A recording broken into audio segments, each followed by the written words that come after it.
Welcome to Detroit Prepping. How is everybody tonight? I hope everybody's doing a little bit better than I am. Thanks everybody for stopping by. Hi, Crystal. Hey, 12B. Stephanie, how are you? Dangerous Freedom. Mooney, welcome, welcome. I think most everybody here knows pretty much what happened to me today. Um, One of the funniest questions I got was, what in the hell was I doing up at 2:30 in the morning? Um, I definitely have not been sleeping much lately. Um, Everybody here knows pretty much what's going on in this crazy world of ours. But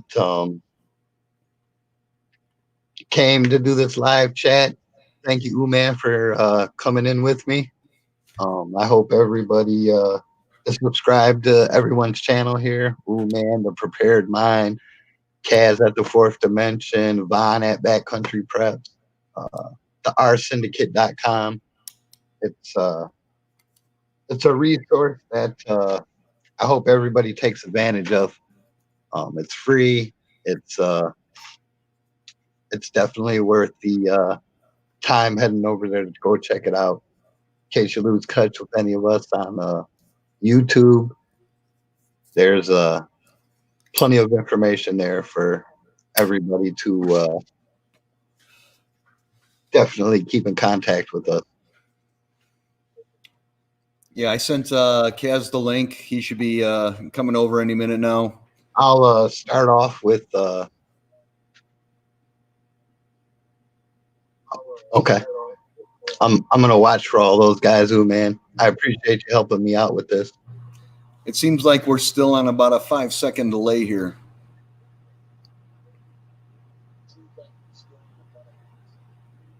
Yeah, I think it's my internet server. We've been having some trouble here in Detroit. I definitely think the traffic is pretty rough right now.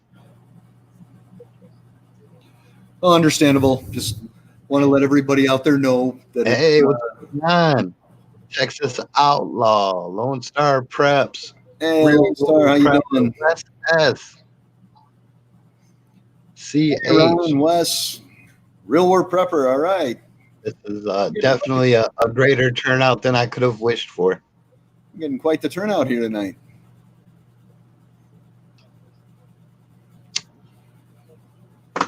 Yes, sir. I think your guys' coattails are nice, long, and clean.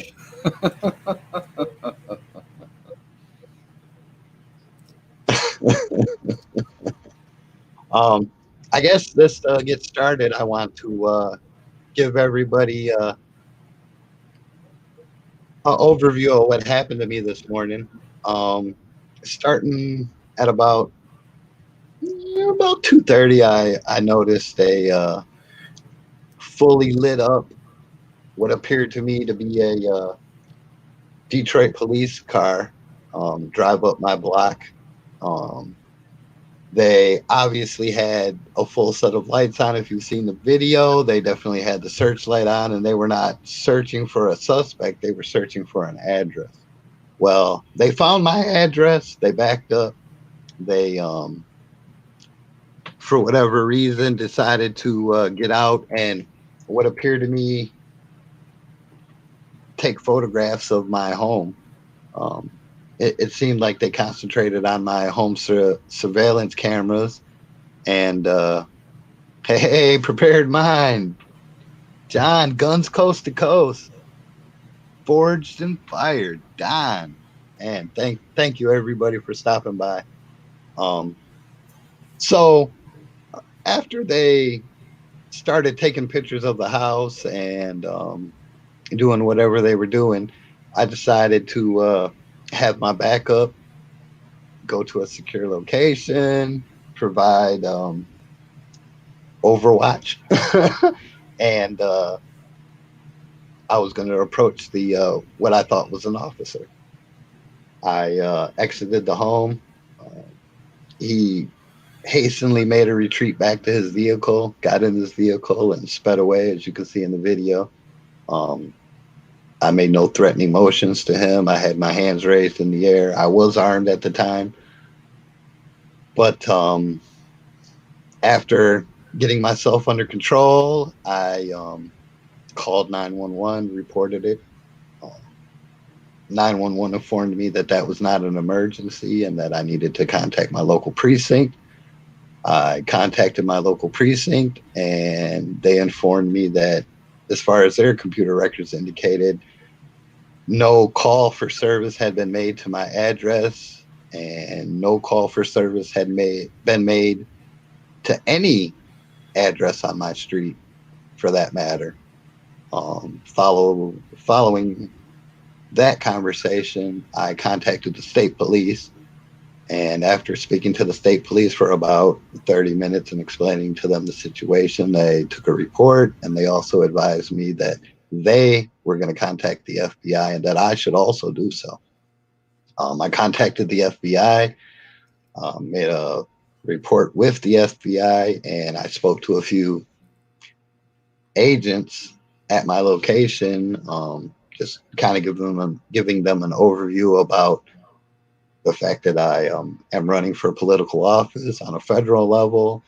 I do have a YouTube channel. I don't have any enemies that I know of, but this could possibly be a case of swatting or something far worse. Um, they have, at this time, placed me personally and my residents on a 72-hour watch.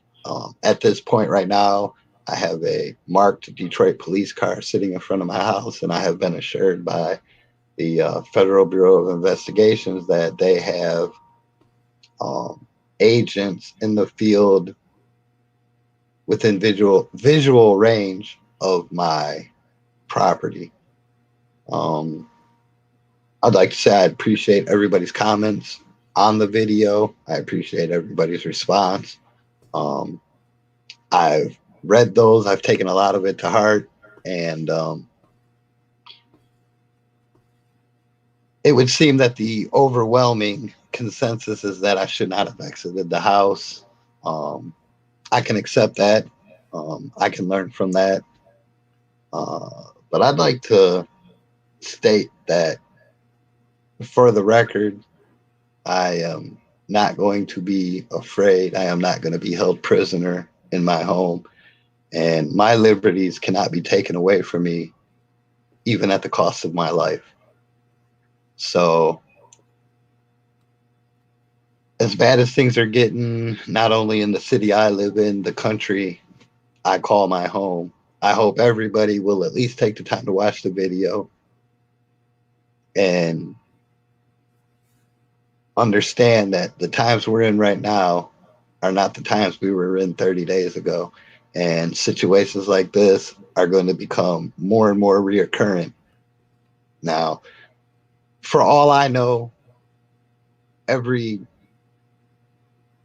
agency I spoke to today was absolutely lying to my face. But the fact that they were invited into my home, the fact that they stood in my presence, they could have absolutely taken me into custody without any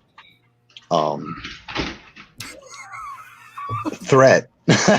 You got me, Cass. That's way better than the helmet. Way to break a serious moment here, buddy. No, whether they're trying to scare me, whether there's an agent with inside the police department that was acting on his own, I can't attest to whether any of that is true or not. All I can do is report to you guys what the situation is at this point, and I will handle any threat to the actual physical property of my house with up to and including deadly force. I'm going to turn it over to you guys. Um, As I said earlier, I mean, my biggest concern was the situation you put yourself into by going out there and confronting them. But as we were talking about it over at Kaz's chat a little bit earlier, I've been reflecting a little bit on that, and I think maybe the one positive thing that may have done is made them aware that you are not afraid to confront them and that you are aware that they are doing what they're doing, which may prevent any further problems down the road here as well.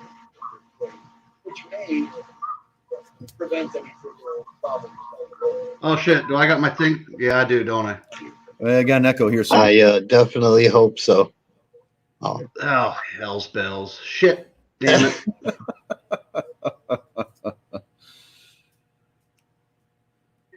all I can recommend at this point I is, think we could the play biggest thing Monday I morning can say quarterback all about day this long. right now is that I was just saying the biggest thing, we could all sit here and play Monday morning quarterback. Most important thing is what happens tomorrow and how you go forward. Just be vigilant, keep an eye on your six, and stay in contact with these people and find out what they're doing and what they find out.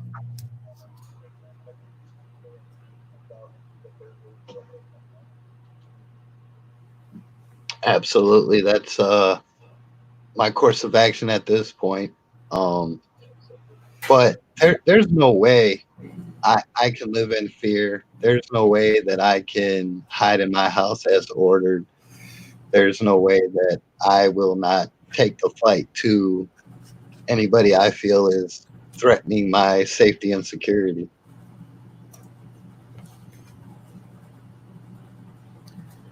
Okay, sorry. I have to mute my mic because I'm getting the feedback and stuff. Can you guys hear me? Okay. Good. Okay. Sorry I was late. I had dogs to go take a walk and that kind of stuff. I'm trying to catch up on everything that was missed here. Yeah, Detroit, your situation and that whole the impersonating of police officers. It's funny. I don't know how much you guys read, prepper, quote unquote, prepper fiction books. 5 by 5, brother. All right. So if you guys, read prepper fiction books, Angry American has written several, and Glenn Tate, Shelby Gallagher, etc. And I think it's the American Exit Strategy book that was written that talks about actually law enforcement. It was book 2 of the American Exit Strategy. The people, fake law enforcement showing up, trying to basically rob people of supplies and that kind of thing. And it's not, it would not be unheard of to see that kind of thing happening now. We're already seeing fake people showing up with alleging, pretending to be, health inspectors and stuff, fake CV testing, corona or cerveza testing, right? You guys saw the video of that about, their propaganda setting out and people pretending to be, testing for this or that or whatever, or scamming people. Hey, pay us $20 and, for your cerveza tests and that kind of thing. So that, it's not out of the realm of I mean, you can go down to what was that, Uncle Mike's, and buy a police uniform and everything, including the badge, and present to be a cop, if you will. So it doesn't surprise me that would be, basically a criminal trying to pass them off as a cop, seeing what they can get. That's just my personal opinion. And I think that you handled it the best way that you possibly could, because there's no easy solution to that. Like we talked about on the last broadcast, it really is.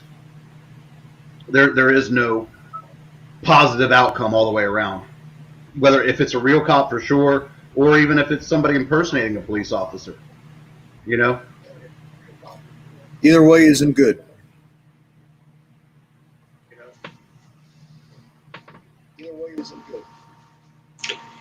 Yeah, there's definitely no easy solution to this, and I like I said, definitely took everybody's perspective of what happened to heart, and I won't say whether I did or didn't reassess my plan of action, but um, I think Uman summarized it over and over again, and I haven't heard anybody else put it quite that eloquently.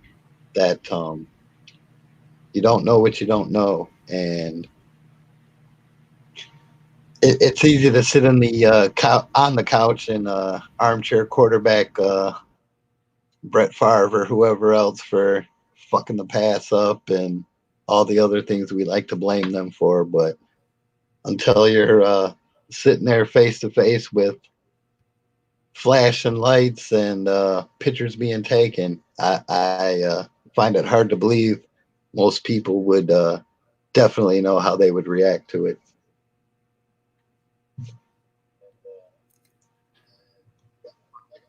Yeah, it's definitely a dilemma.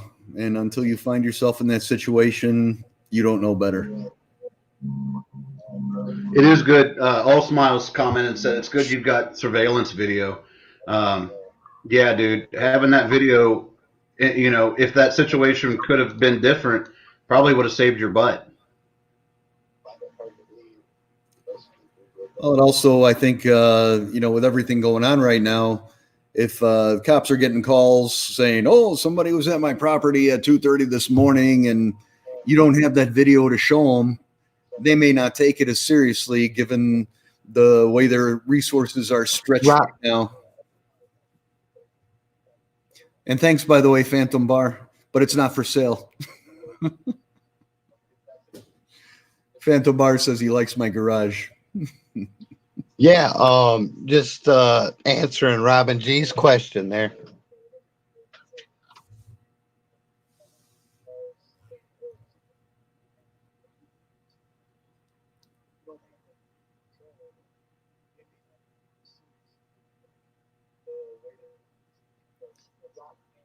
Delay issue here. Yeah, Delay. just touching on what Margot said, or I'm sorry, Robin G. I was awake at that time. I am unfortunately on a night shift here, and I feel like not only is it my job, it's my duty to keep my family safe at this unsure moment in time we face. And I don't have all the answers. I don't have all the training. I don't have the high speed tactics I hear a lot of people on here talking about. I mean, I've been watching a lot of people's channels, and they've gone from, I just started prepping last year to I've been doing this 15 years. I mean, there's a lot of bad information, I guess. And I wish most people would take the time to realize we are not trained soldiers. We are not high speed operators. And the more truth we can have between us, the better off we're going to end up in all of this, regardless of what happens. Well, like Steve over at Coursera Trainers always says, until you've done the things, you ain't done the things.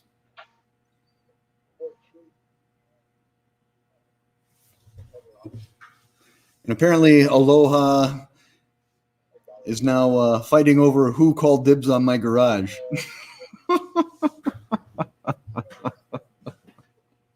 The line starts to the left, and I'm first, so there's that. Cheers, everybody.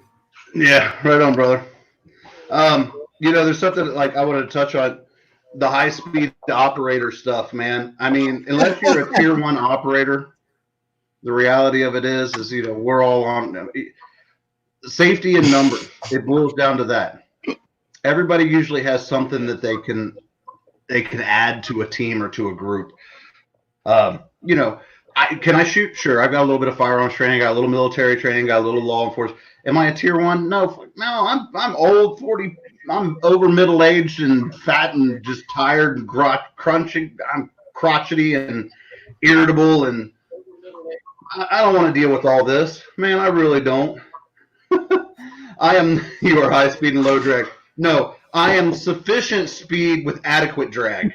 That's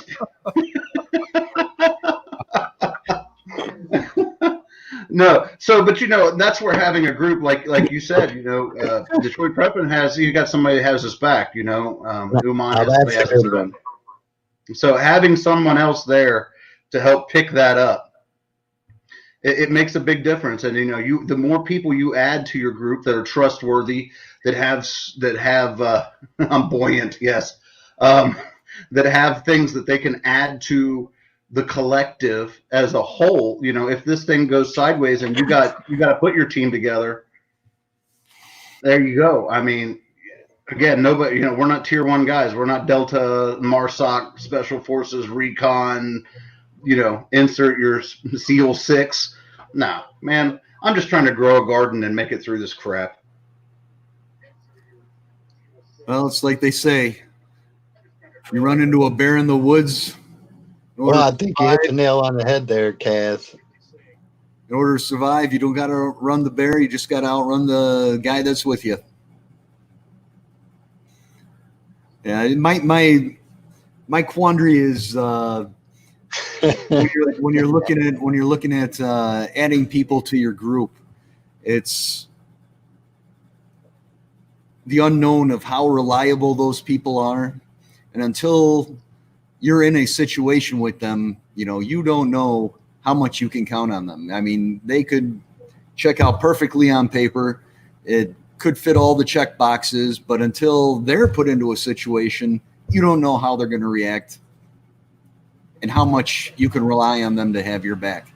And the guy you think is probably the most worthless piece of shit might be that guy that has your back. Oh, we are graced with Sir John's presence. What up? Well, I'd definitely. Absolutely. Thanks for the invite, absolutely. Detroit. I just thought I'd come hang with you guys since you're on the cool team. We're still Hey, dealing I with that appreciate 5 second you delay. stopping by. I made a video, and I gotta definitely say that I would not be in the situation I'm in had it not been for you personally preparing my mind. If you've ever had the time to watch my videos where I first started my channel, did video 1, video 2, I spoke very seriously about my naivety in all of the being prepared for anything. I mean, if we go back to 2000, I thought being prepared was owning a 22 long rifle with 2 magazines, 50 bullets, and pretty much an endless supply of hot Cheetos. It's something that I had to bring myself into slowly, but listening to your channel and your advice has brought me so far in this that I could never repay you for what you have personally done for me mentally. And I hope everybody here in this chat knows that Detroit Prepping would not be Detroit Prepping without the prepared mind. And I would like to thank you, brother. And if there's ever anything in this world I can do for you, you have but to say the word. All I want from anybody is to be the best man or best woman you can be, and that's it, man. Be prepared, serve your faith, right? Serve your fellow man, be an American. And, if your nation calls on you, you serve it. I want a pigeon toe. I've had too much to drink. I've had too much to drink to take a real good compliment, Detroit. Well, I'm gonna throw another one at you. Back in 2015, during Jade Helm, my channel got started out of it was a rant video essentially, where the Jade Helm thing was, and I was following it, and I wasn't too far removed from the military at that point, and I had watched John's videos for a couple of years, I think, at that point. And finally, I was like, you know what? If this guy can do it, he's a jarhead. Surely I can do a channel too. No, but for real, it really did. John's channel encouraged me to go ahead and put my stuff out there too. So kudos to you, John, that you started what this is. Yeah, I did such a great job. Kaz put down his crayons and actually picked up some Sharpies. Oh God. No, the thing that amazes me the most is that this has been 7 years. When I was talking to you the other night, John, you kept saying, "No, I haven't been sick in 3 years." I was like, "What about that bad cold you had for about 3 months last year?" Oh, no, that was like 3 or 4 years ago. Couldn't believe it. I mean, the time has flown by like I can't even imagine. Yeah. My whole mission was to wake up as many people as I could to let them know this shit was coming. In a lot of ways, thank God it's taken 7 years, man. I mean, oh, absolutely. But at the same time, I've got a lot more white hairs in my beard and on my head than I used to. Probably some on my ass, but I can't see them. I got a lot less hair too.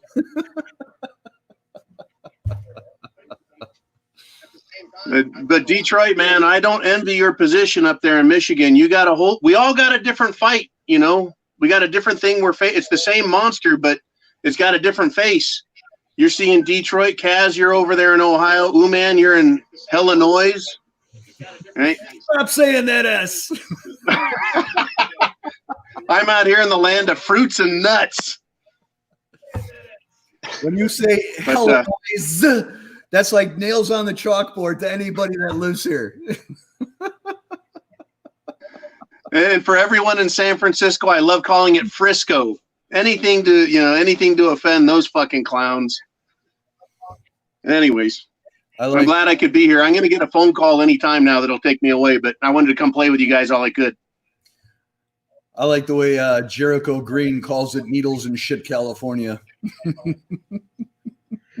Well, I'm glad. I'm sure as hell glad you stopped by, John. This is hell entertaining. You know, Detroit, you kind of got the dubious honor of being put into the after show because, well, it's like the after hours party. You know, you have the bar, everybody hangs out and drinks till 2 a.m. You ain't got to go home, but you can't stay here. Screw that. We're going to Detroit's house. The after show. That's what happens in Detroit, guys. If you guys ever meet me here, I can promise you will have probably the second best time you've ever had in your life. The second best.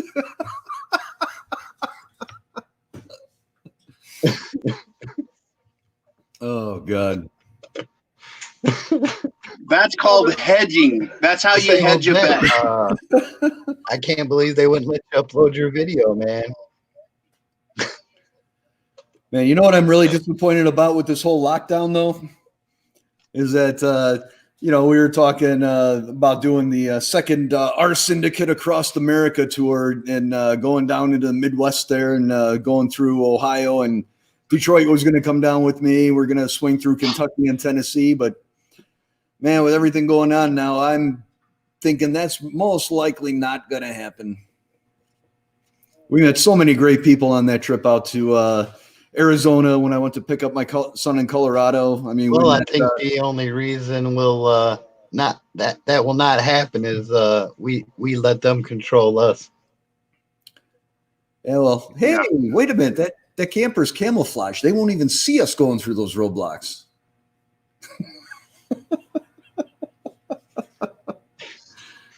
No, but I mean, I met a lot of great guys when we were doing that tour out west, and oh man, you got it, brother.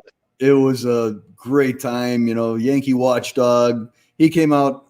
He drove hundreds of miles out to Colorado Springs to meet up with me when we were out there, and then going down to Arizona, Devon's place out there. That was a blast. And then heading back south through Texas. Met some great guys there, especially Rob Painless. just super friendly people in this community.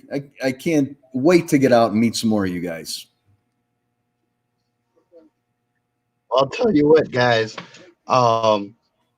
That was the greatest trip in Uman. I'm sure you remember when we went into that restaurant and that lady seen me decked out with twin wheel guns, a fucking Stetson that costs more than the car I drive, and they thought we were making a movie.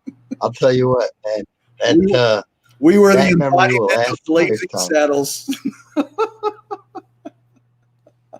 You with your 45 Colts on each hip, and me with that 44 Magnum.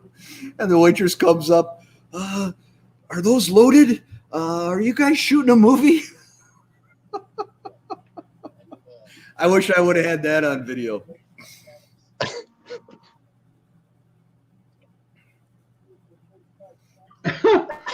That was pretty cool though. When Detroit came down, he brought those wheel guns down, and we did a little shooting. I'm real fond of those couple of Colts he's got. I'm not gonna lie, they were a lot of fun to shoot. Well, I'll tell you what. I showed where I'm really from in Detroit. When she asked were they loaded, I immediately replied, "Absolutely not." Without blinking. And she bought it. Well, Arizona's open carry. I don't know how that would have been a problem anyway, but it was quite funny. And just when Detroit pulled into the campground we were staying at there, he pulls in a convertible Mustang, black convertible Mustang, gets out wearing all black with his wheel guns on his hips. Oh my God. Rolling in the black pony. God bless you, man. That's the shit right there. Well, when you're brown, you got to lay your gun on the ground.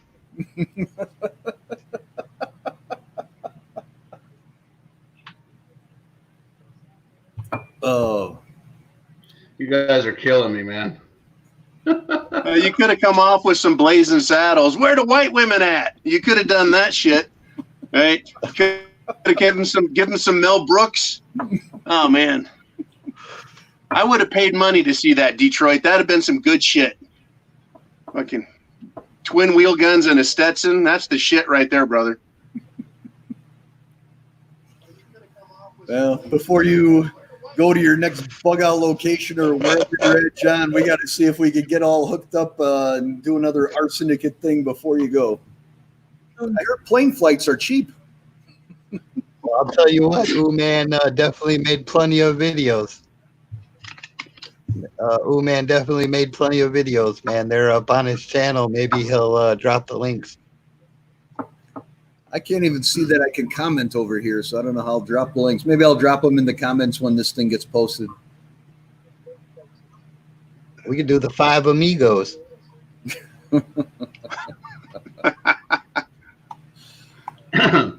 You guys, everybody always says, wouldn't it be great if we all lived in the same town so we could hang out together and everything else? And I always say, yeah, if we all lived in the same town and hung out together all the time, we'd be like in adjoining jail cells. That'll be awesome. And I'm sorry I'm on a delay.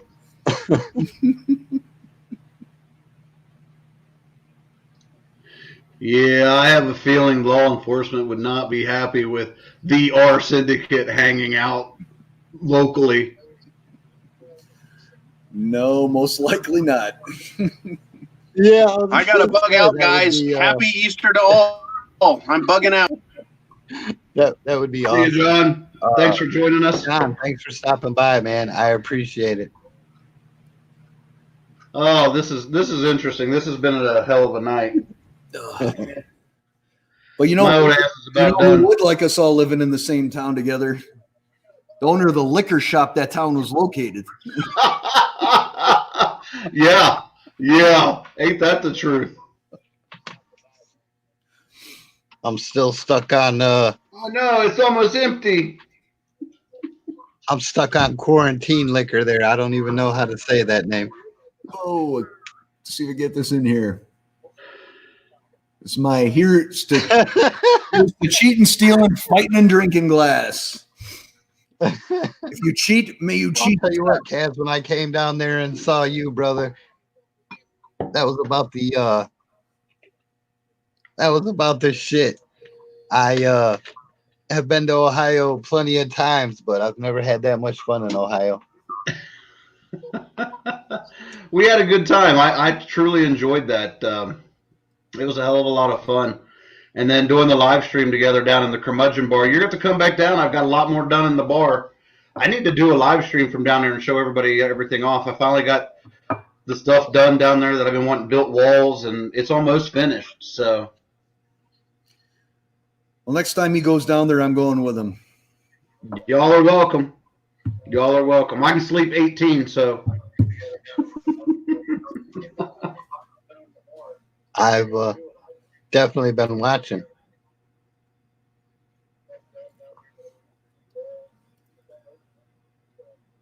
So what else? Hey, I'd like to welcome Corsair Trainer, man. Thanks, brother, for stopping by. Hey, Steve, we were just talking about you. Your ears must have been ringing. You got a lot of names I haven't seen before over here. I was just telling everybody how Steve likes to say, until you've done the things, you ain't done the things. I do the stuff and things. He said it. Hey, that might hurt your girlfriend's feelings. I don't know if you can weigh in on this. Corsair Trainer is a person I consider a operator. If you've seen my video, hey Jim Beer, sorry to notice that there. I love those guys.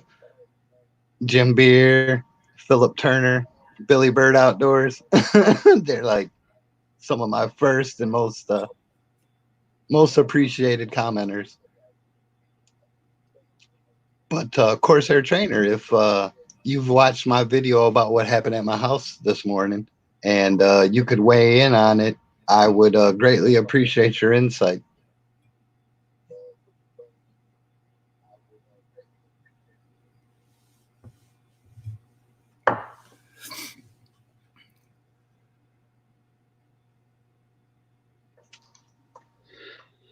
Oh, a lot of names.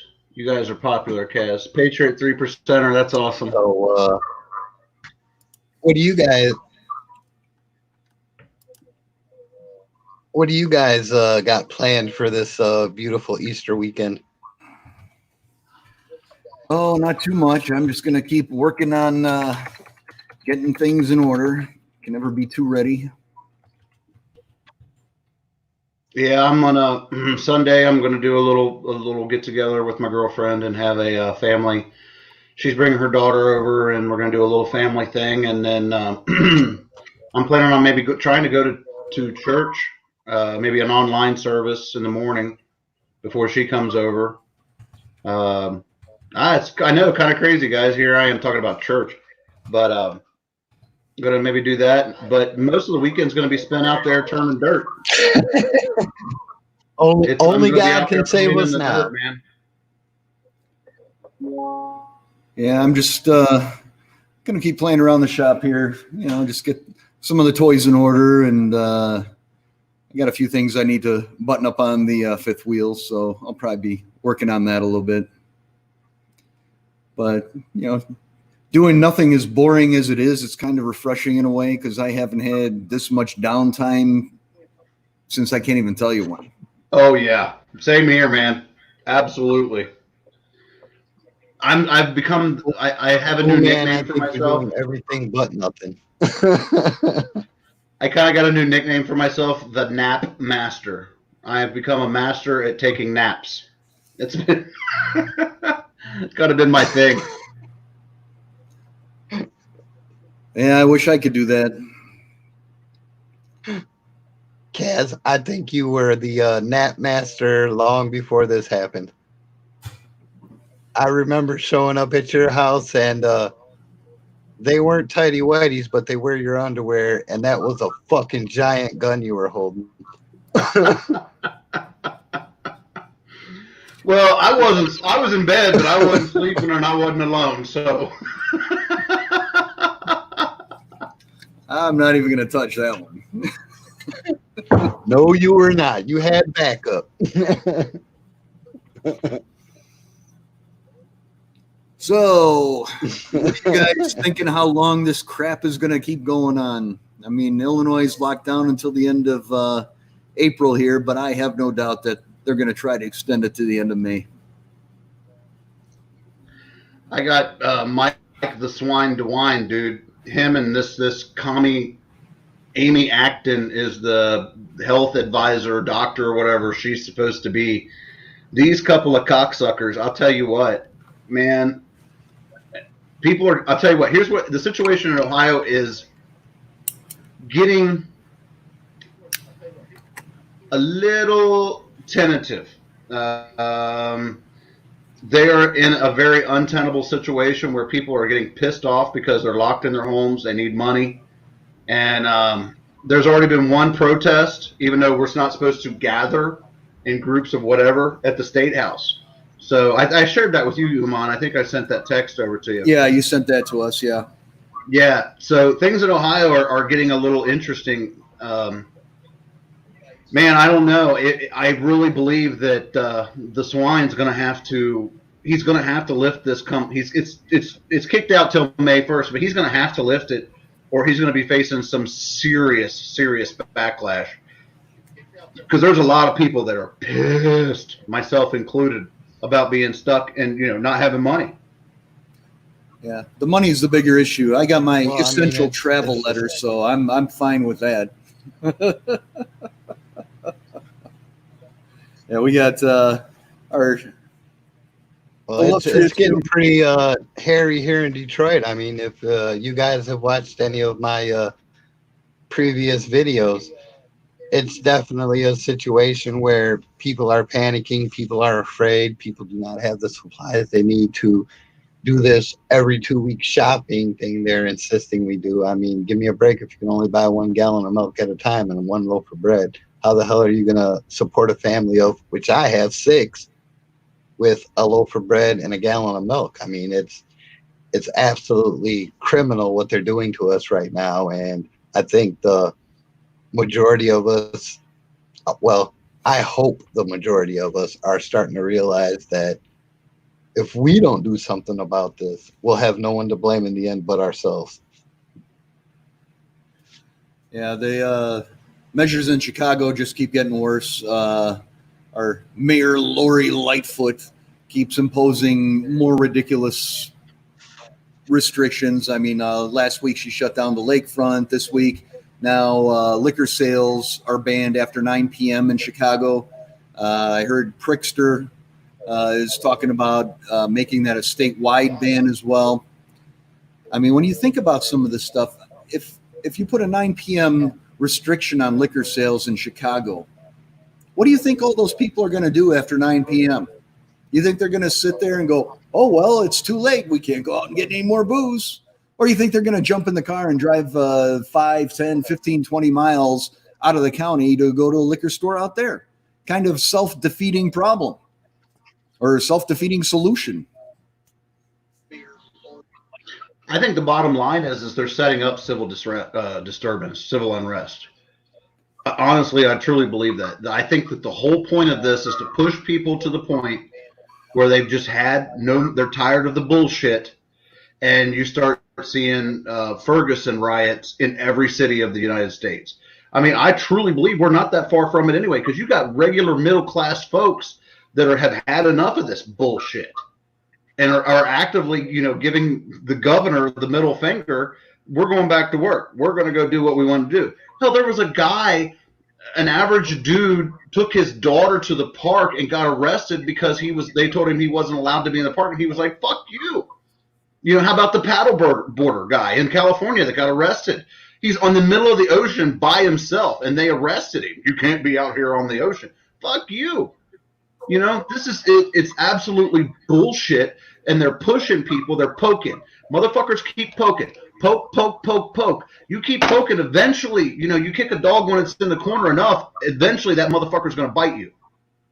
I'm sorry. I just realized I went off on a tirade. My bad, Detroit. I shouldn't have been dropping all the F-bombs. Yeah, it sure seems like they're poking the dog, waiting to get a reaction. Well, I think what's going to happen is exactly what Kaz said. They're going to back us into a corner, and there's not going to be any way we can get out of that. Kaz, you have absolutely your First Amendment on this channel, and I will never, never censor my worst enemy, let alone a brother. And, I think everybody is starting to realize that what they're doing is not the solution to the problem they say we have. And they will never be able to, with their small numbers, force us into a situation that we cannot stand against. And I think it's going to take a lot to push us to that point. But once that point is pushed, or that button is pushed, they're going to have a shit storm the likes of, well, I don't know what it would be the likes of, but it will be something that they have never imagined. And I fear the day we have to witness and participate in that. And if you really think about it, and thanks, brother, I appreciate that. I'm sorry, respect for your channel. But if you really think about it, Americans as a whole, we, us, in general, as communities, I mean, we are a giving, loving, pretty much gentle people, and we will take a lot of bullshit. Again and again, we'll put up with it. We'll put up with a lot of stuff. But in the end, eventually, when people have had enough, it's just I can't understand what the mindset. You got to understand that people can only take so much bullshit. You push and you push. Even the Christians, the turn the other cheek Christians, will still punch you in the mouth when it comes to their kids. And that's kind of the way I see it. I don't know. Maybe again, I get on my tirade. Sorry.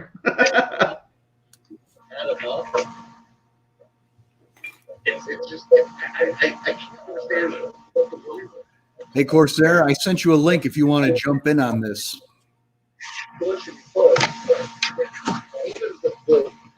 I'm hoping that one of the positive things that might come out of this is that some of the people become less tolerant of all of this political correctness and bullshit that's going on in the country. That it's not just, you're not going to tell us we can't do this and that, but just say fuck you to all these people about all this garbage that they're trying to cram down our throats.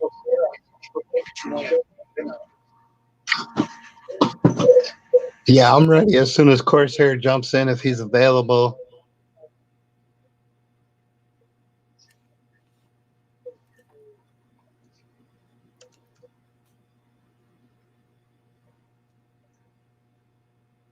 Yeah, I sent him the link. I don't know if Steve, it went to your email address.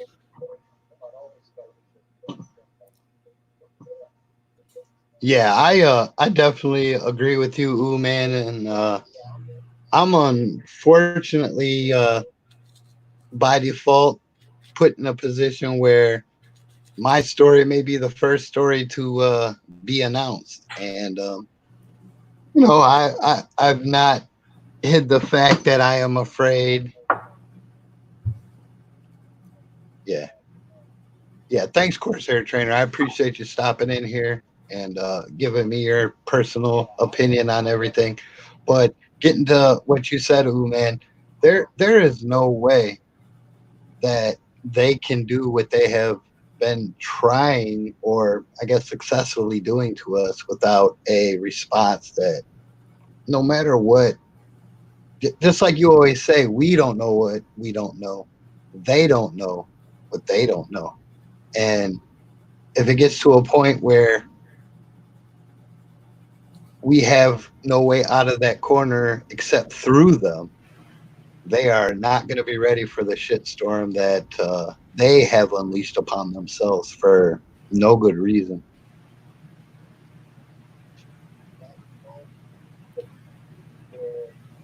Yeah, well, that we don't know what we don't know thing applies universally.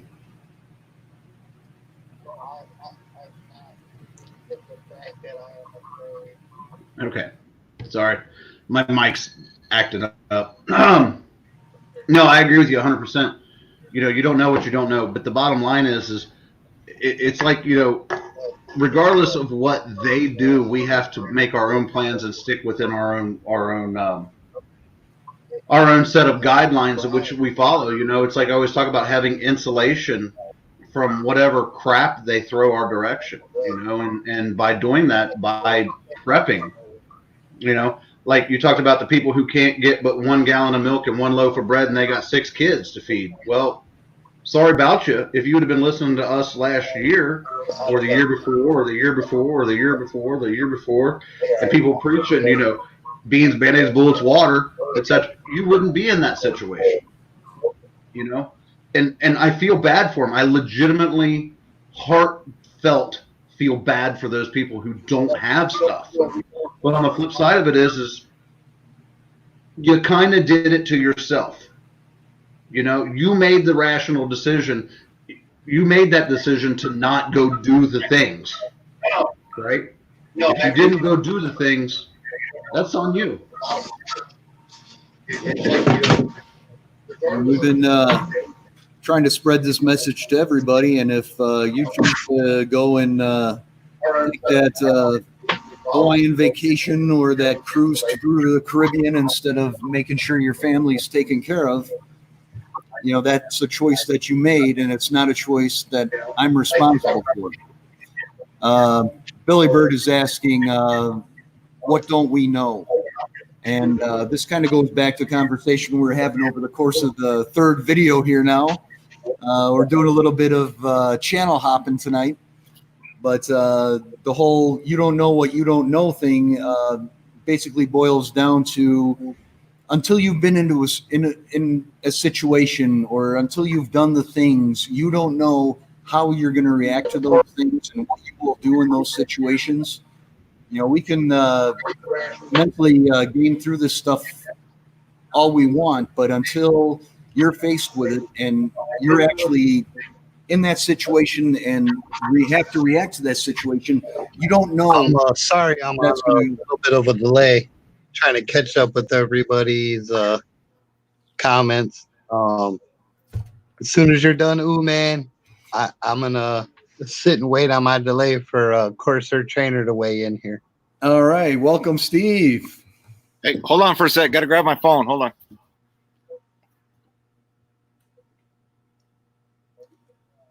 Boy, unexpected guests tonight. This has been a good night. This has been a hell of a good show, channel to channel to channel. I'm really having a ball there. I'm glad you thought of it. This has been one of my best I think nights. it was your idea, though, wasn't it? Well, you said, hey, you want to start? Corsair Trainer. You want to do a live stream tonight? I said, yeah. Well, I'm supposed to go on with Detroit at 10, so why don't we start with you? We'll go to Detroit and see what'll happen. How are you, Steve? Oh, I'm good. You guys got the California. Where is it at? It's over here somewhere. You got the California sunset behind me.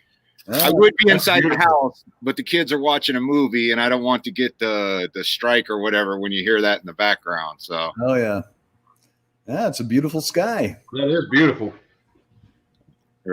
I'm used to seeing like the shadow of your face every Monday morning. Yeah, I know. Usually I got a different angle, but I figured the sun's over there, so I got to turn it this time. Hey, Detroit, is there some reason that an officer would be going to take pictures of your house that night? Detroit's on about a 5-second delay because he's in a bad internet reception area right now. Okay. Absolutely not, sir. And I'm sorry that I'm on a delay. We've got some bad problems with our internet. I think Uman just summed it up when I started talking. But there's no reason that any police officer, I've had plenty of contact with, city police officials, the sheriffs. I've explained to them who I am, that I am running for if you had a reason to break in or if there was a reason you had to go there. Yeah, the clock is kicking in. I've been running for a U.S. House of Representatives seat, and it's bizarre to me. And now that it's gone as far as the FBI, I'm kind of perplexed as to what really happened, because whoever that was, police or not, he wasn't looking for a suspect. He was driving down the block with his spotlight aimed at everybody's address. When he found my address, he stopped, backed up, and exited the vehicle. So, again, I apologize for my delay, but I'm going to stop talking now so that you can jump in here. Okay, so my question, because I mean, the first thing you want to do is you want to knock off all the valid reasons before you jump to, you know, the men in black are going to come get you and do anal probes to you. So the first thing is have you reported anything recently? Because I know you got all kinds of stupid issues there. I see your videos.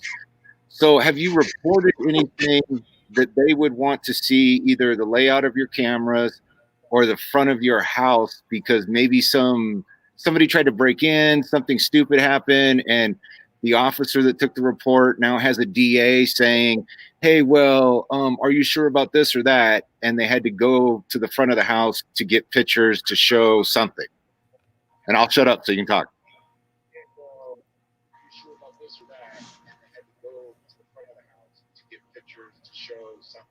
I think, and I'm sorry for the delay, but I think that's not even a possibility at this point. I've had excellent communication, and I don't see any reason anybody would be coming to my house unannounced. And I'll turn it back over to you. I don't think there's a issue that any agent, period, would be coming to my house for any reason. Especially at 2:30 in the morning. Yeah, the only reason I would say at 2:30 in the morning is if Detroit had called in a prowler or a attempted break-in or something, and they got him. And like I said, usually if they do something stupid like that, my only concern when I watched the video is when Detroit walked outside and the officer didn't walk up to him to have a conversation with him. That made me go, what the fuck? And him driving off like that made me go, what the fuck? But up until that point, there could have been something. So Detroit, my question is, did you get a car number? There was none. There was no number on the car, and the car did not have a license plate on it. I contacted the Detroit Police Department. They said that every car, whether it's unmarked, undercover, anything, there's a GPS tracker in that car, and they can determine where that car was real time, and that there was no car within, and I keep forgetting whether they said 600 feet or 600 yards, but there was no car in my vicinity. There was no call made to my property. There was no 911 call. I definitely didn't make that call. And, you know, they actually escalated it up to bringing in the state police. And then after they found out I was running for U.S. House of Representatives, District 14, they brought in the FBI. Well, see, that's all good. So then my next question would be, and well, actually, I got two questions. Is all that stuff on the ground called snow? Don't answer that question. He's going to want pictures of you and your skivvies out shoveling the snow. Oh, you got me, man. I was going to tell him I wanted snow angel pictures. Oh. Yeah, that's just dew on the ground. So then, one other point, Steve, that Detroit told me was that when they in there, the police told him that the uniform that guy was wearing was not a Detroit or state police uniform, because they're all in dark blue, and that guy was wearing tan uniforms. okay, so that I was going to ask what the uniform was there, because he wasn't carrying himself, and he wasn't, I don't know, in my opinion, dressed as an officer. So are you absolutely sure it was a squad car and not a private security car decked out to look like a squad car? Yeah, I asked that. No, it was definitely not a police car. And they've confirmed that several times. It did not have, the way they explained it to me was that the police cars have blue, red, and white lights on them, and this car had exclusively blue LED lights on top. And the only car that would have a single color light would be a state police car, which would be what they call a cherry on top, which is a red dome. And this car had a mounted bar across the top, and it was only flashing blue. Is that true? I can only go by what they told me. So obviously somebody's either sent a private investigator or a security guy to come check you out for some reason. I mean, you can only go with what you saw. I mean, not, you can't say the men in black are there, especially if they're calling the men in black to investigate it. But if it wasn't a police car and the way that guy was carrying himself, I'd call it a rent-a-dick or whatever you want to call them, My first thought after I found out about the condition of the car and the lights and everything was, it almost sounds to me like a mall cop. But I mean, most of them have the flashing green lights, but it's LEDs. There doesn't take much to change the color of those flashing. Well, I believe in Michigan, the only color a security officer can have on his car is amber. Maybe in Michigan. In Ohio, they can have amber and green. About they can change it. And red and blue are reserved for law enforcement and law enforcement only. That's in Ohio. I don't know about Michigan. Yeah, in California, it's the same. Only law enforcement can have red and blue. That's what they explained to me, that any city's cop car would have red and blue. And then, I mean, the way he pulled up on your place and all that other good stuff, right off the top, I was going, what? Because that isn't how he shouldn't have done any of that if he was looking for somebody and he was actually a cop, especially a Detroit cop. He probably would have done not very covert. Not very covert. Yeah, my other concern was, like, if this was like a detective or something, like you were saying, Steve. So would they pull up with the spotlight on and lights flashing and attracting attention? No, I mean, they probably would have rolled up and hit the light on the side to check the address and stuff like that, and then go on break. Yeah, that was. I mean, if they were actively, because at first I thought they were actively pursuing somebody when I first started watching it, and some dumb kid hiding under your car or something like that. But then when the guy got out and started taking pictures, I went, what the fuck? Because and the only thing I could think of is some DA asked him a dumb question like, well, can you get the cameras at the same time that the lurker was there that he called before we press charges? Because DAs ask stupid shit all the time. Yeah, but again, that doesn't seem like it would be something that they would do in the middle of the night. I mean, you think they'd want to do it in the daytime? It's just very strange. Oh, yeah, absolutely. I'm sorry to interrupt you guys. I'm stuck on a stupid delay, but Corsair Trainer, from what you saw and being, the comments that were left for that video,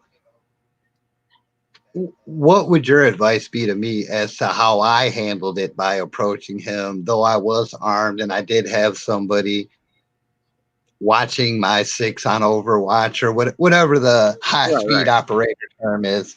What would be your advice for what I did right and what I did wrong? Well, I mean, because you didn't know any of that other stuff till you walked out there, so you thought it was an officer out there doing that. So I don't know. If you turned your porch light on and all that other good stuff and made it obvious you were coming out, yeah. And then, I noticed that you had your hands out. There's nothing ever wrong with that. But yeah, I don't think you did anything wrong at the time because you thought it was a cop, and I don't see anything wrong that you did.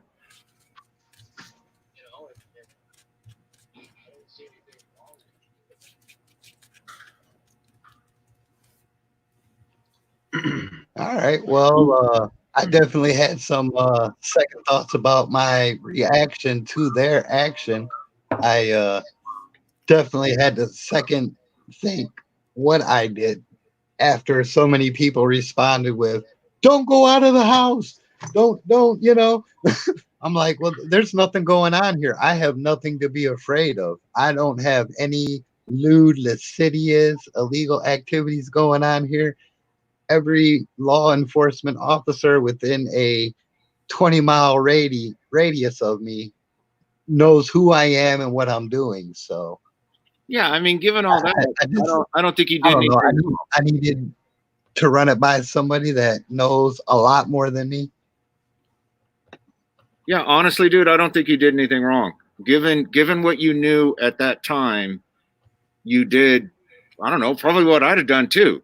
But honestly, I wouldn't have walked out there armed or anything because I don't walk around the house packing, and they'd have been lucky if I put some pants on. Especially in the snow. Well, wait till you move to Detroit, man. You'll be sleeping in your bed with your piece on you. Cha. Yeah, I didn't see all the comments, so as soon as I got done watching it, I clicked back over to here to let you know I got done watching it. Just judging from the comments, I mean, a lot of people have come. I mean, the consensus is that you were being cased, brother. Like it was bullshit, and like we talked about before, you know, somebody impersonating an officer and they're casing your stuff. And I mean, especially given that you're doing the politic thing now, and then you're in Detroit. Well, you know, there's sleazy douchebags in that doing that stuff. So. Yeah, but it definitely seems like it was right. Purposely looking for the location. The why is the big question. I mean, the best thing you did was go talk to the cops about it, you know? So now you have it on paper that you had somebody. I mean, the dude was trespassing. He was on your yard, you know? Agreed. So, I mean, that was the best thing you could do right now because, you know, God forbid you got to put one in somebody that tries coming through the door or something. You already got proof that you had a reason to be amped up and paranoid of somebody showing up, you know?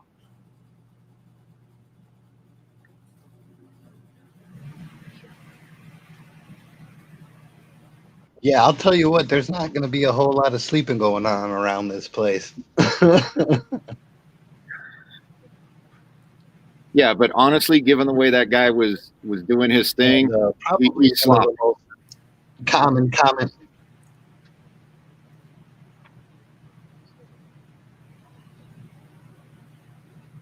I'm sorry to interrupt you. Please continue. No, I was just saying that guy was sloppy. That was just sloppy all the way around.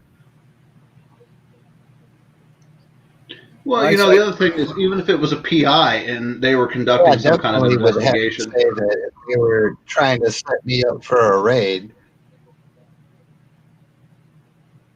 No, I don't think that would be the case. I think they dropped the ball on that one by having lights flashing, a spotlight flashing. Delays kill. Even if it was a PI and they were investigating you. I'm sorry, guys. Every interaction that I've had with the private investigators or law enforcement, they come in the daytime. They're not going to show up at your house at 2:30 in the morning and be like, "Hey, we want to talk to you about." No, most PIs I've never met are lazy. They're going to show up at noon and like, "Hey, how you doing? I'm here because of this or whatever." That's just my interaction with those guys. The part at the end where you walk out there and he doesn't, he flicks the light off because he obviously sees you, but he doesn't come over there and say anything to you. I mean, that's the red flag in the whole thing. Right.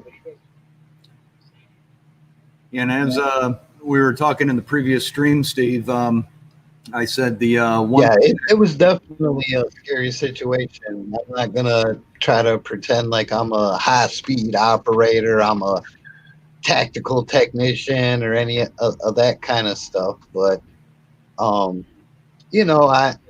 realized one thing, that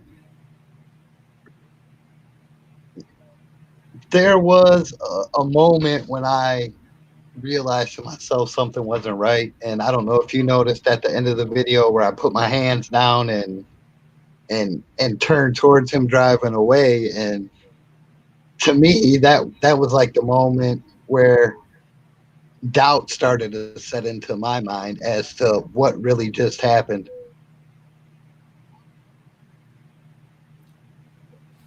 What I was just saying was the one positive thing about that whole thing may be that by going out there, they know that you're aware and watching and that you know that they were there, which may prevent any further action from happening. Hey, I got a really cool Apocalypse Now thing going right now. That's pretty cool.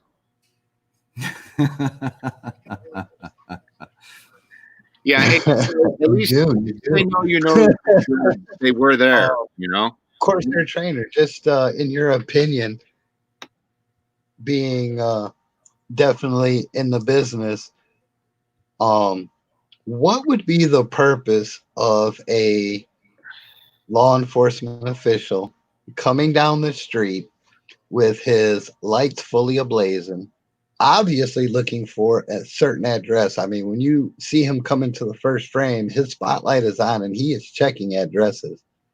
And to get out, leave the lights running and everything, and obviously take pictures. I mean, it wasn't like they were saying like maybe he heard a gunshot and he was chasing a suspect. I mean, in my mind, not being a law enforcement official, I am related to one, but that's here nor there. I mean, wouldn't he get out with a flashlight? Wouldn't he have his weapon drawn? Would there be only one Detroit police officer in a car when the standard rule, and I have never seen a Detroit police car that did not have two police officers in it?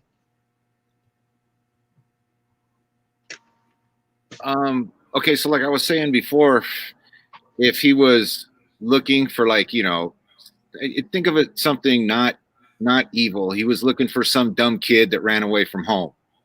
Then that would make sense, driving down the street like that. If he was looking for somebody, I don't know, hiding under a car or something like that, yeah. And it's all good doing that until the party gets out and walks up to the house with the camera. So then I'm thinking, okay, why is he trying to do that? And like I said, if you had reported trespassers or something like that and they had caught him, but you got some, you know, how they're doing right now, letting everybody out of fucking jail anyway, some DA saying, well, I don't believe his camera actually caught him there. And they'll say something stupid like, go get me a picture at 2:30 in the morning of that exact camera pointing it at that exact place. Get what I mean? So, and I'm thinking, okay, you know, it's just something, whatever. But the part where you walk out there and they kick the light off knowing that you're standing there, and the dude doesn't come around to say, hey man, I'm here because, that's when I went, what the fuck? Yeah, the lack of interaction was quite perplexing. Now, the next time you see something like that, you just call the cops. Don't even hesitate. You just call the cops and say, hey, I had this happen before. That same dude's here, or there's some other weird dudes here. I don't know what's going on. Can you all send somebody over here now? Well, you know, the funniest part, Corsair trainer, is I did call 911, and that's why it took so long for me to get outside.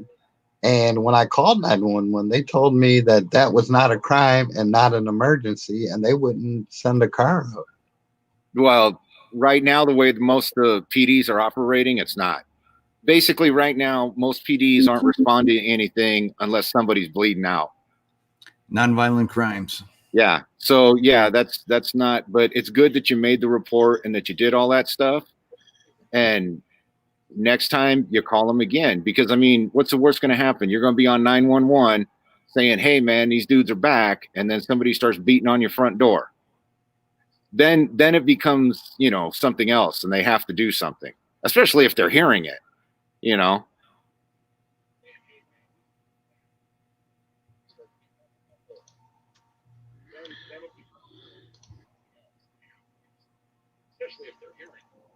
Right. Yeah, that was the video. Thunder Ranch talks about that, where when you dial 911. You know, I keep second guessing myself. Should I have went out? Should I have not went out? you know, I'm kind of torn about it. But now at this point, I think with what you said, making the reports and everything, that if it goes beyond him taking pictures or them walking around the exterior of my house and they actually try to gain access to my house, my best bet will be to defend my life, even if it costs me my liberty. But do it inside. Yeah. Now I wanted to touch on Clint from Thunder Ranch talked about, like, if you're going to make a 911 call and in this situation, having the phone with you, laying it up so the microphone is pointing out so that they can hear every interaction between you and whoever is coming to your house, so that they've got the recording of it, you've got the surveillance recording of it. If they approach you in a manner that's threatening and you are in fear for your life and you do have to defend yourself, legally you're covered across the board. Kaz, that's a awesome point. And Corsair Trainer, if you could weigh in on this, I would greatly appreciate it. I believe that if a situation like that did call and I did make the 911 call, I would explain to them as briefly as possible, and there would be no more verbal commands given. Corsair Trainer, if you think that's not the right approach, I would love to hear what you think the right reaction would be, if there's any such thing as a right reaction. Hey, I just figured out how to see the comments. Okay, so yeah, you have to, and I was actually thinking yesterday of doing a video on this stuff. So that starts to get into the use of force continuum and stuff, right? So you have to go through steps before you pull the trigger. Now, that may be really fast, it may be really slow, but you still have to go through steps if you don't want to do the rest of your life in jail. Does that make sense? So getting them on the phone, absolutely. Doing exactly what Kaz said and setting it up so they can hear everything, absolutely. And then, this may sound wrong, but you act like the scaredest bitch in the world, because at some point they're going to play that to a jury. And you don't say things like, I'm going to blow your fucking head off if you come through the door. You beg them to not come through the door. And if you can, you grab the phone and whatever tool you're using, and you say, I am moving to my bedroom. I mean, I know some places have castle doctrines and all that other good stuff, and that's great. But remember, it's going to be 12 people in a jury room. And most of them, they're on the jury because they couldn't figure out how to get out of it.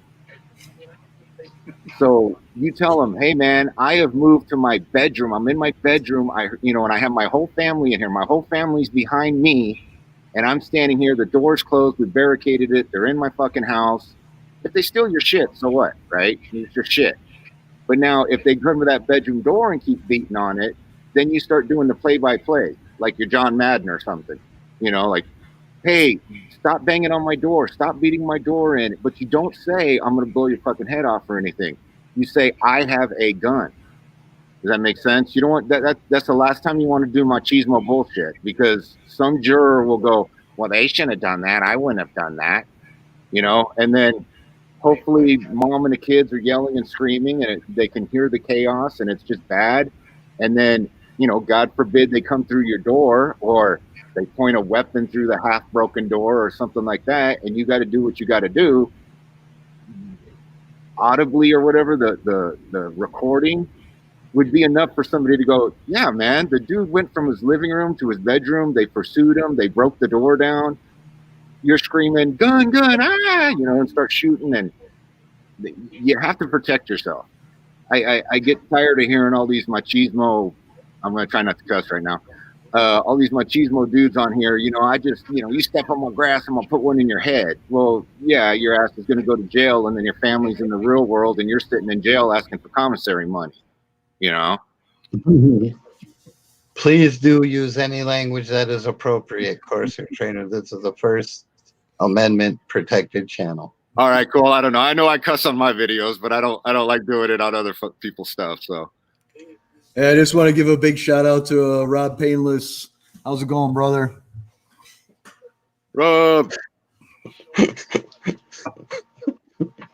Rob was one of the guys that Definitely. with while we were out on our grand tour of the United States. He was very hospitable to us, and Yes, sir. Yes, sir. Well, we had a good time that day.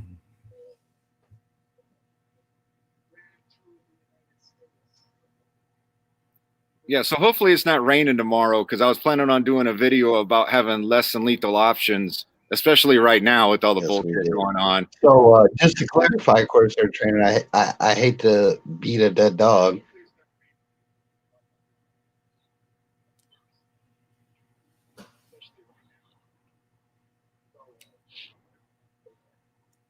Let the delay catch up. But you think me being absolutely silent is a detriment and that I need to use those verbal commands that you stated earlier?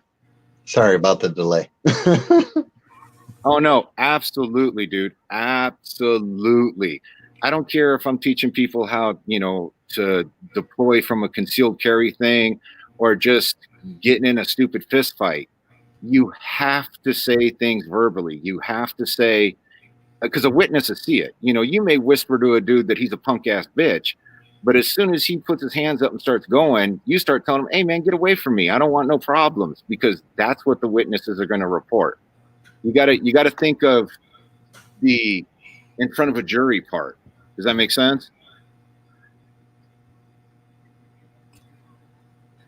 And a lot of dudes get caught up because you take an easy one. So we're all hanging out at the bar that we all ended up at, and somebody gets in an argument with somebody, and they say, well, take it outside. And this actually happened at a bar not far from my house. Two guys went out in the parking lot, and it was mutual combat. They both said, man, we're going to get it on, right? Well, one dude popped another dude. Dude fell down, hit his head, ended up going into a coma and dying like 2 weeks later. Now, the dude that hit him, man, he wasn't trying to kill him. He was just trying to split his lip. But he ended up going to jail. You missed me shouting you out, Rob Painless. This is why we need to bring back trial by combat. There you go. It would be a much politer society. Yes, it would. Yes, it would. Trial by combat. It's the way to go. No, Corsair's I'm not 100% opposed right, to man. a friendly duel. Corsair's 100% right. Even when in all your concealed carry classes and all even law enforcement training, et cetera, command voice, expressing your intention with a clear head is going to go a long, long way. Stop. Get away from me. Leave me alone. Blah, blah, blah. And expressing that. And if it's being recorded, in this situation, you're on 911 and it's being recorded. That's the difference between you're spending 30 years in prison or you're walking free. Yeah, because the jury wasn't there, didn't hear what was going on before or afterwards. All they're hearing is that little soundbite. Hey, I'll be right back. I got to grab a power cord. I'm going to head out, fellas. It's been a hell of a good time. I got to get up at 0:30 in the morning. I got work to do. So it's been fun. Roger, sir, Uman, Corsair, he's gone. I will catch you guys on the flip side. All right, brother. You have a good weekend. Be safe. Get that grocery store in the ground. Right on.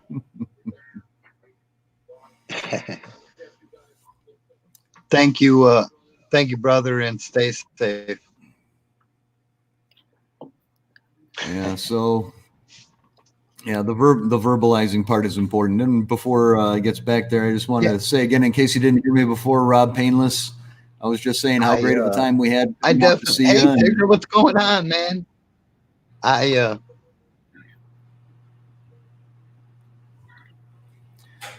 Kaz had to cut out on us, Corsair.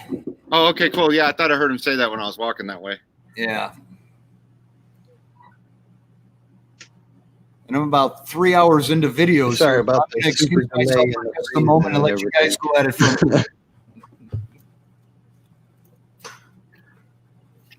I don't know if they're gonna shut me down here.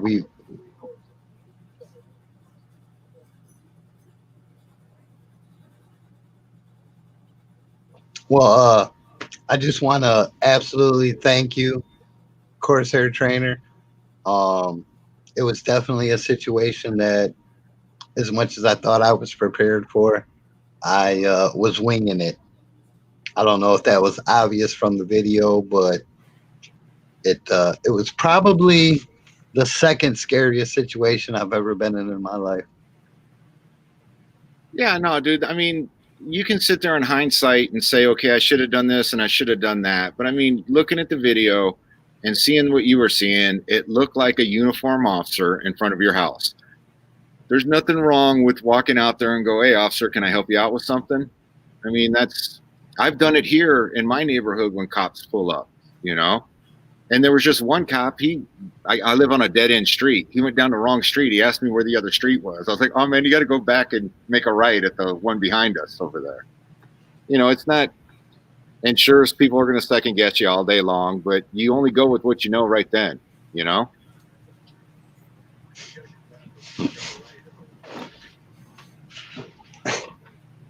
And we're not in a situation right now where it is world without rule of law and you got to be suspicious of everybody. I mean, your normalcy bias in the way things are still going right now would dictate that, hey, you go talk to the guy and find out what's going on. Yeah, exactly.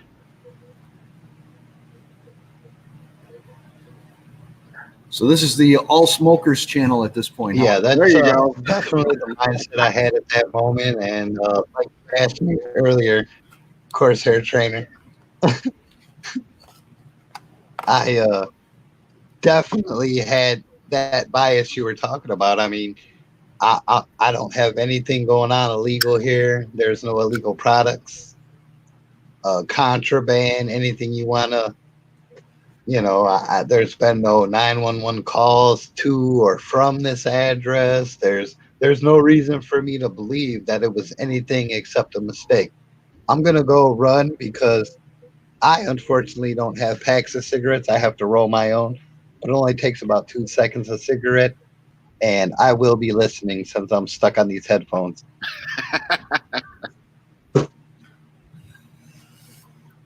Okay, so I seriously have to do something about my lighting situation, either during the day or at night. Either way, I still look like I'm on the witness protection program. Hey, it's a pretty badass look, my friend. Well, it's great to finally get to talk to you in person. Yeah, I know. We always end up on the chats talking to each other. Right. Yeah. When I saw you pop up there and the conversation was going the way it was, I figured I'd send you an email, see if you can jump in on it. And it's still a lot earlier by you than it is here. Oh, yeah. It's only, what is it, 8:30 here. So, yeah. I did get evil looks from the boss lady, though, but she was halfway listening to what everybody was saying. She's like, yeah, go on. I was like, all right, cool. We were watching the new Troll movie. The kids were all excited about it. New Troll movie? What? I have no idea. Oh, it's a kids movie. A little one, so. Yeah, my youngest is 18 now, so I haven't been to a movie theater probably in about 15 years. How do you guys like that beer can kick? Yeah, I was wondering what that was.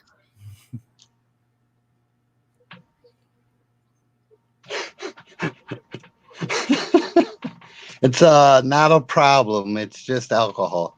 Here, does that make it better? Ooh. Yeah. It does. It does. So, Corsair, does this feel like the? Well, guys, I would like to thank everybody for stopping by. This has been like my longest and most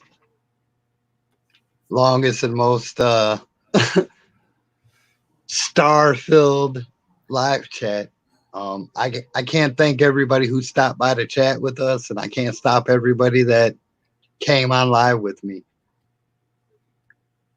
It's been a situation that I never thought I'd be facing, and knowing that I have so many fellow brothers, sisters that actually care about my situation, I I can't imagine what I would have done without you guys and your personal opinions, which I value immensely. Well, that's one of the nice things about this community, you know. I mean, all of us are spread out all over the country, and we basically communicate on a weekly or more basis here. And you know, it seems like everybody's willing to step up and support each other, and it's something that I'm very impressed with.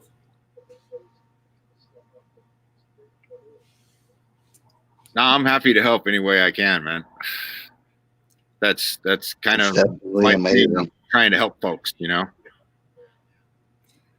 So, Corsair, does this feel like the 21st Saturday in a row to you as well? Oh man, I seriously had to ask the wife earlier what day it was, and I wasn't kidding. I was like, "What day is it?" She's all, "It's Friday." I went, "Oh, okay, cool. It's Friday. All right." Yeah, I've completely lost track because we're down to a skeleton crew right now.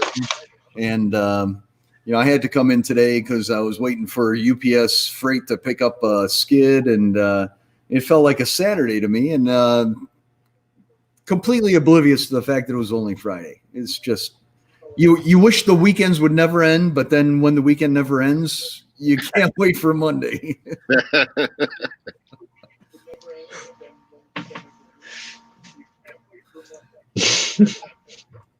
Well, do we have anything else we want to address here? Well, thank you again, everybody. If you two guys want to hang out for a minute,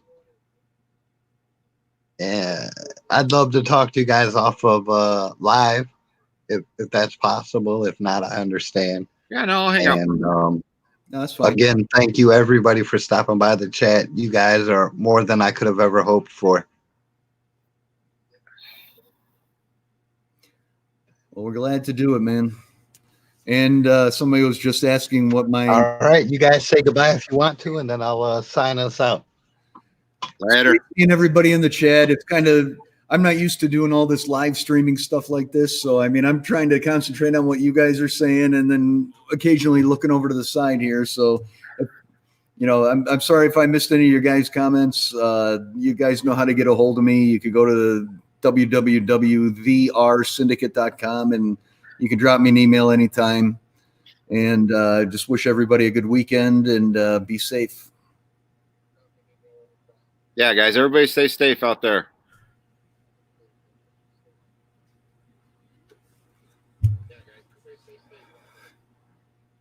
All right, I'm gonna go ahead and end it.